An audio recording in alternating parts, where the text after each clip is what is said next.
Salam sejahtera.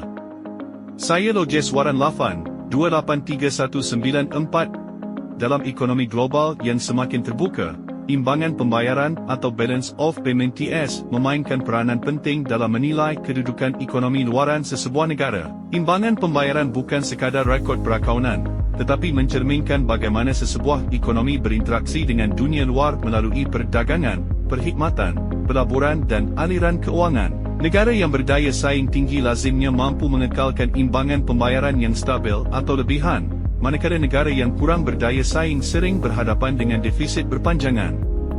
Keadaan ini boleh menjejaskan kestabilan mata wang, meningkatkan hutang luaran dan menekan pertumbuhan ekonomi. Lebihan akaun perdagangan menunjukkan ekspor yang lebih kukuh berbanding import, sekaligus mencerminkan produktiviti dan keupayaan industri domestik bersaing di peringkat global. Sebaliknya, defisit berterusan memerlukan pembiayaan dari luar dan meningkatkan risiko ekonomi. Dalam konteks ASEAN, Malaysia dan Singapura sering dibandingkan kerana kedua-duanya merupakan ekonomi terbuka yang bergantung kepada perdagangan antarabangsa. Namun, struktur ekonomi kedua-dua negara adalah berbeza, di mana Singapura berperanan sebagai hub perdagangan dan perkhidmatan global, manakala Malaysia lebih tertumpu kepada sektor pembuatan dan sumber. Oleh itu, perbandingan imbangan pembayaran antara Malaysia dan Singapura penting bagi menilai tahap daya saing antarabangsa Malaysia serta mengenal pasti cabaran struktural yang perlu ditangani bagi memastikan kestabilan dan pembangunan ekonomi jangka panjang. Hubungan antara imbangan pembayaran dan daya saing antarabangsa bukanlah bersifat sehala, sebaliknya membentuk satu kitaran yang saling memperkukuh. Daya saing antarabangsa merujuk kepada keupayaan sesebuah negara menghasilkan barangan dan perkhidmatan yang mampu bersaing dari segi harga, kualiti dan inovasi, manakala imbangan pembayaran pula merekodkan kesan keupayaan tersebut melalui aliran perdagangan dan keuangan. Apabila ekonomi domestik menjadi lebih produktif dan berdaya saing, peningkatan ekspor serta tarikan pelaburan asing akan mengukuhkan kedudukan imbangan pembayaran. Pada masa yang sama, imbangan pembayaran yang stabil memberi ruang kepada kerajaan untuk terus melabur dalam peningkatan daya saing jangka panjang. Hujah ini selari dengan pandangan Porter yang menegaskan bahawa daya saing nasional berkait rapat dengan prestasi ekspor dan keupayaan menarik pelaburan asing berkualiti. Keupayaan ini lazimnya tercermin melalui akaun semasa yang kukuh dan aliran masuk modal jangka panjang. Selain itu, Blair dan Crabb menekankan peranan imbangan pembayaran sebagai mekanisme penyesuaian melalui kadar pertukaran. Ketidakseimbangan imbangan pembayaran yang berpanjangan sering berpunca daripada kelemahan struktur daya saing dan akan memaksa pelarasan kadar pertukaran yang memberi kesan kepada kos, inflasi dan daya saing harga. Dapatan empirikal turut menunjukkan bahawa negara yang mencatat lebihan akaun semasa secara konsisten lazimnya lebih inovatif, produktif dan kurang bergantung kepada import bernilai tinggi. Sebaliknya, defisit berpanjangan sering mencerminkan kelemahan daya saing domestik. Oleh itu, imbangan pembayaran berfungsi sebagai isyarat awal yang penting kepada pembuat dasar. Kegagalan mentafsir isyarat ini boleh membawa kepada krisis ekonomi, seperti yang dibuktikan dalam krisis kewangan Asia 1997 hingga 1998. Assalamualaikum dan salam sejahtera. Saya Muhammad Rizan bin Jeffrey, 283453. Ekspor bersih, kadar pertukaran dan Foreign Direct Investment (FDI) untuk menilai daya saing. Ekspor bersih merupakan komponen teras dalam akaun semasa dan indikator langsung kepada daya saing antarabangsa sesebuah negara. Berdasarkan data tahun 2024, kedua-dua Malaysia dan Singapura mencatatkan lebihan dagangan, namun magnitudnya berbeza. Malaysia merekodkan lebihan dagangan sebanyak 136.88 bilion, manakala Singapura mencatat lebihan yang tinggi merangkumi kedua-dua sektor barangan dan perkhidmatan. Perbezaan ini menjadi lebih jelas apabila dilihat melalui akaun semasa sebagai peratusan KDNK. Pada tahun 2023, Singapura mencatat lebihan akaun semasa sebanyak 18.7% KDNK, jauh melebihi Malaysia yang hanya 4.1%. Jurang ini mencerminkan perbezaan struktur ekonomi, di mana Singapura berdaya saing tinggi dalam perkhidmatan bernilai tambah tinggi, manakala Malaysia masih bergantung kepada komoditi dan pembuatan berintensifkan buruh yang lebih terdedah kepada turun naik global. Kadar pertukaran memainkan peranan penting dalam menentukan daya saing harga ekspor dan kos import. Bagi Malaysia, penyusutan nilai ringgit membantu meningkatkan daya saing harga ekspor, terutamanya dalam sektor pembuatan. Namun, kelebihan ini bersifat terhad kerana Malaysia bergantung kepada import-import seperti mesin dan teknologi, yang meningkatkan kos pengeluaran. Singapura pula mengamalkan dasar pengurusan kadar pertukaran yang aktif melalui Monetary Authority of Singapore. Kestabilan dolar Singapura meningkatkan keyakinan pelabur dan memudahkan perancangan perniagaan jangka panjang. Perbandingan ini menunjukkan bahawa Malaysia memperoleh daya saing melalui harga, manakala Singapura mengekalkan daya saing yang lebih stabil dan mampan melalui ekspor bernilai tambah tinggi yang kurang sensitif kepada harga. Pelaburan langsung asing atau FDI merupakan indikator penting kepada daya saing struktur ekonomi sesebuah negara. Data tahun 2023 menunjukkan perbezaan yang sangat ketara, di mana Singapura menerima aliran masuk FDI sebanyak $159.6 bilion Amerika, berbanding Malaysia yang hanya $8.6 bilion Amerika. Dominasi Singapura dalam menarik FDI mencerminkan keyakinan pelabur terhadap kestabilan institusi, dasar kerajaan yang cekap serta kedudukannya sebagai hub keuangan dan teknologi serantau. FDI ini turut menyumbang kepada pemindahan teknologi, peningkatan produktiviti dan lebihan imbangan pembayaran. Sebaliknya, FDI di Malaysia lebih tertumpu kepada sektor pembuatan dan sumber, yang walaupun menyumbang kepada guna tenaga, namun menghasilkan limpahan teknologi dan nilai tambah yang lebih terhad. Secara keseluruhan, Singapura memanfaatkan FDI untuk membangunkan ekonomi berasaskan pengetahuan dan inovasi, manakala Malaysia masih berada dalam fasa peralihan ke arah struktur ekonomi bernilai tambah tinggi. Salam sejahtera.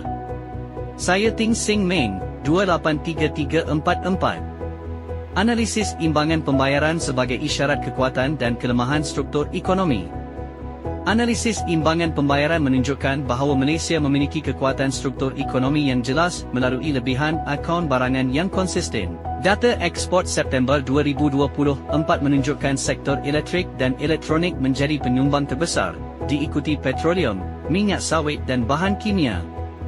Dominasi ekspor berasaskan pembuatan ini membolehkan Malaysia menjana lebihan perdagangan barangan yang menyokong prestasi positif akaun semasa. Selain itu, pemulihan sektor perkhidmatan seperti pelancongan dan pengangkutan selepas pandemik turut menyumbang kepada imbangan pembayaran, dengan lebihan akaun semasa mencecah 12.2 bilion RM pada suku ketiga 2025.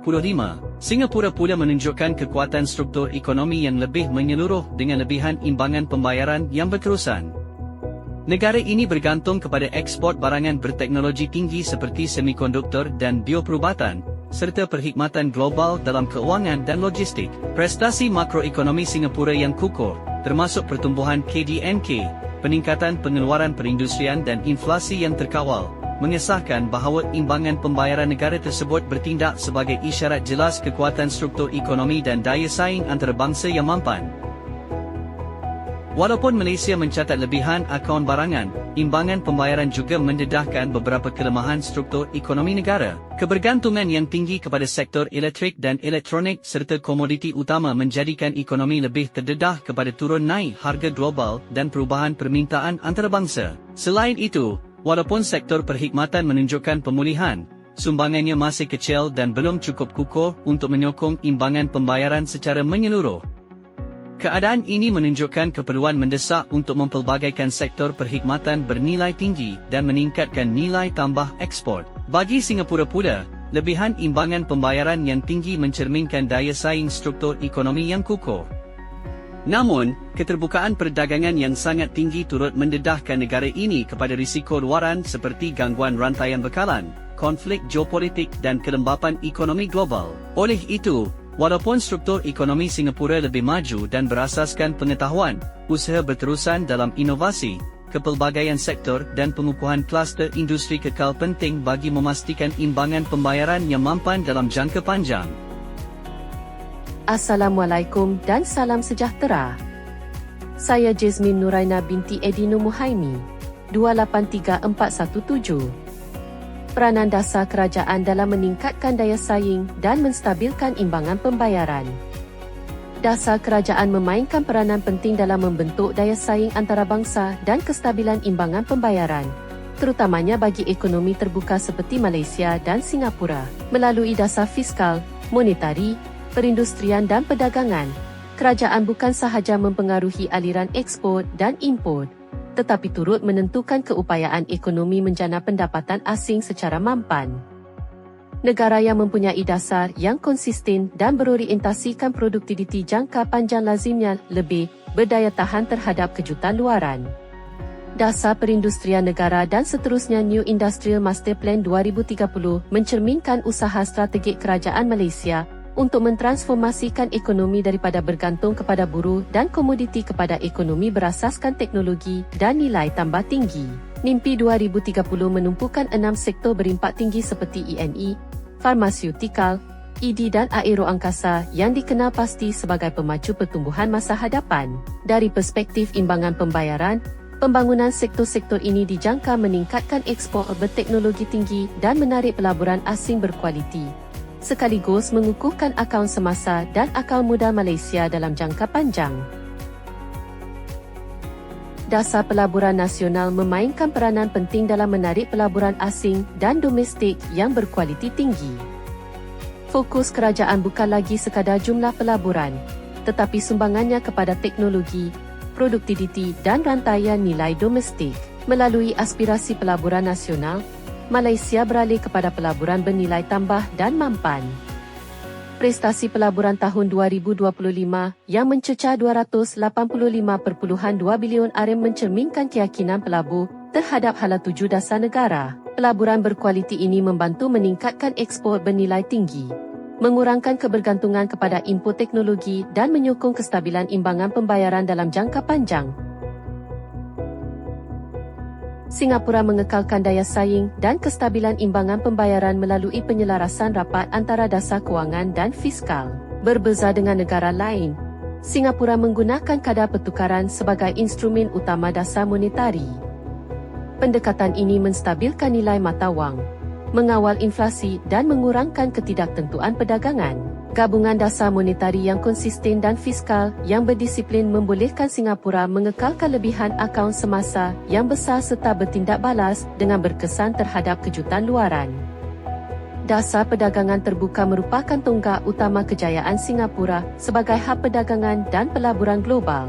Melalui rangkaian FTA yang luas, Singapura berjaya mengurangkan halangan perdagangan dan memperluaskan akses pasaran bagi firma domestik dan multinasional. Peranan sebagai hub global membolehkan Singapura menjana lebihan imbangan pembayaran bukan sahaja melalui pengeluaran, tetapi juga melalui perkhidmatan sokongan, kewangan dan pengurusan rantaian nilai global.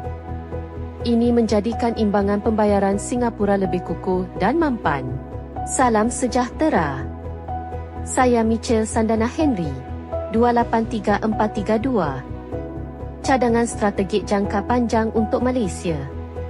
Malaysia dicadangkan untuk memberi tumpuan yang lebih sistematik kepada pembangunan ekspor berteknologi tinggi dan bernilai tambah tinggi bagi mengurangkan kebergantungan kepada komoditi dan produk buruh rendah. Pembangunan sektor seperti semikonduktor, automotif dan bioteknologi, khususnya di kawasan strategik seperti Pulau Pinang dan Johor, mampu meningkatkan kualiti serta nilai tambah ekspor negara. Dengan sokongan insentif fiskal, R&D dan pembentukan kluster industri berteknologi tinggi, Malaysia bukan sahaja dapat meningkatkan jumlah ekspor, tetapi juga kestabilan imbangan pembayaran dalam jangka panjang.